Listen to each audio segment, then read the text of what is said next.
This method utilizes the virus way to tackle the recombinant viral protein expression challenges, using one viral protein, P, as a chaperone for another viral protein, N, to obtain RNA-free N proteins.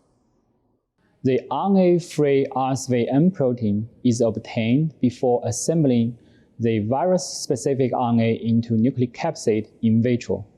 The method can also be used with other non-segmented negative sense RNA viruses. The ligation-independent cloning method is a quick technique for acquiring co-expression constructs, while negative stain electron microscope is a quick method for checking large assembles in vitro. We want to give you 2 tips. First, get high yield and solid results for each step before moving to the next step. Second, set up proper programs for chromatography and practice picking up grids with forceps.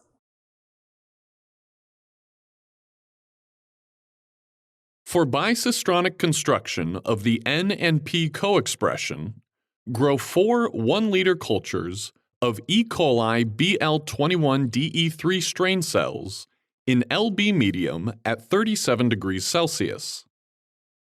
When the optical density at 600 nanometers reaches 0.6, lower the temperature to 16 degrees Celsius.